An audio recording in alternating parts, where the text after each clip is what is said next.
Well, thousands of people are gathered in central Moscow, protesting the results of Sunday's parliamentary vote. It's estimated at least 15,000 people are taking part right now as we speak. The opposition claims the results of the election were fraudulent. Now let's cross live to our correspondent in central Moscow, RT's Anisa Naoué, to give us the latest here. Anisa, good to see you. You are at the site of the demonstrations. We can see the crowds amassing behind you there. Tell us, what is the scene? What can you tell us? What's going on? Well, numbers are conflicting. We're hearing, as I'm very bad with numbers, certainly thousands of people here. They go from 15 to 25,000. I just want to give you a closer view of what's happening. You can see a stage has been set up, a rainbow of flags. You have the Solidarity organization, which is not political.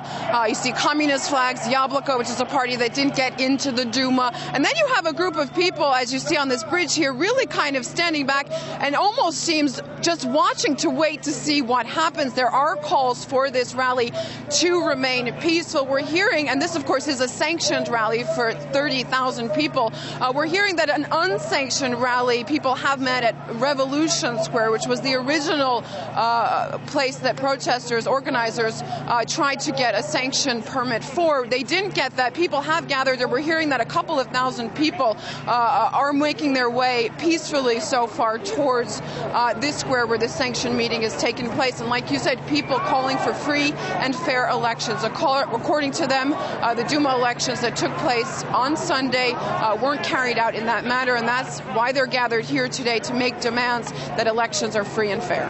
All right, Anisa, as you say, they're making demands that elections be free and fair. Certainly some across the country, reports of some protests in up to 70 cities. As you say, the demands are being voiced, but how has the Kremlin at this point reacted to what people are calling for?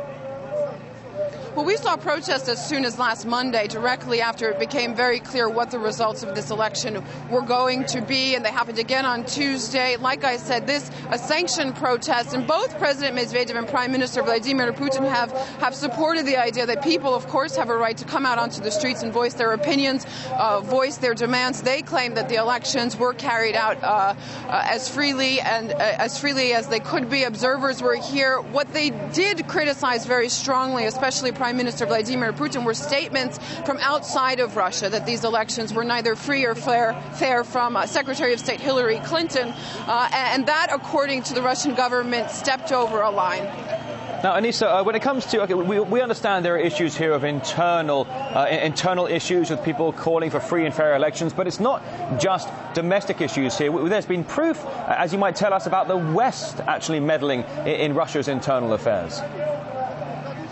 There hasn't. It seems there's specific proof that, in fact, the State Department, again, statements coming directly from Hillary Clinton, there is evidence, and it was released by Life News, basically details from emails between Golis, which is a monitoring organization that took part and monitored these elections, and the Department of State, where there's very clear indications. They're available on the Life News site. You can actually go and read them in English, where you have these observers that took part in these elections actually asking how much they would get paid for each and every violation. So anyone can go and actually read those statements from Golis. We did hear that they're going to actually launch legal action against Life News because the emails were obtained illegally, but no denial on their part. So very clear evidence that the statements from Vladimir Putin on the West, sticking their nose a little too far into the country's internal affairs, are being backed up by evidence like this. Well, Anisa, as you mentioned, not only with the U.S. State Department getting involved here, but certainly as we hear some reports of Western media getting involved, perhaps trying to ruffle some feathers. So what can you tell us about that? Yeah, if you watch some Western media networks this week, you would get an idea that there was pure chaos on the streets of Moscow. Of course, you and I, anyone who lives in Moscow knows that that was certainly not the case. In fact, it should be said this is the first day that so many people have come out onto the streets. You saw networks like Fox News showing pictures of Athens, where, of course, yes, it was more entertaining. It painted a clearer picture of chaos, but it wasn't Moscow. You had CNN showing archive of previous nationalist ethnic rallies that took place a year ago. They filed a correction, but still this trend of not really showing accurate pictures and giving accurate ideas of what's happening in Russia is a little too much for the Russian government. It backs up, again, their idea that there is is a move. It could be called slight, but there are certainly trends that some people would like to see more chaos than, of course, is actually happening within the country, especially in the capital. Anissa, just for a moment, let's address the key figures in the opposition movement here in Russia. We understand that one of the key figures actually has very close ties to the International Republican Institute. Right, you're talking about Boris Nemtsov, who, of course, has been in Russian politics and is pretty well known in the West for years now. He was the deputy former prime minister. His party tried to register for these Duma elections and did not qualify to actually run in the parliamentary elections. He showed up at the unsanctioned protest at Revolutionary Square, and we understand he's making his way, if not already here. Clearly, thousands of people. It's very hard to actually go into the crowd and know who's exactly here. But we can confirm that he is at the protest today.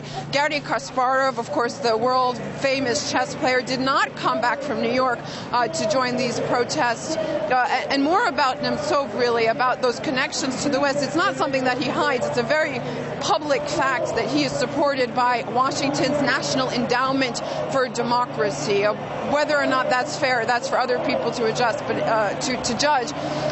But he is here. Kasparov is not here. Another rising star, I think it's fair to call him, is Alexei Navalny. He's a very well-known blogger. His movement, he's not associated with a political party, is anti-corruption. And that's something that you really hear about a lot when he's covered in the West. He's not as popular there as here in Russia, and he was detained on Monday's meeting and will be detained for 15 days. So he is not here today. Certainly, a lot of his supporters are here. Something that you don't hear a lot about Navalny is his actual movements in terms of his nationalist trends in his movements. He's very well known for speeches such as "Russia is for Russians," and that, of course, if you know anything about Russian history or Russian people and the multiculturalism that you see here, can be something dangerous. You can see on YouTube footage of some of his speech, in fact, for yourself from Monday's protests, and a lot of experts have really categorized that as hate speech. But he, again, not here today. It has to be said that a lot of the people that came out to this rally today are not associated with any political party. They're here to show solidarity, not for a party, but for the movement for fair elections. And they have made that very clear. All right, Artiza. Anissa and I were there live in central Moscow. Thank you.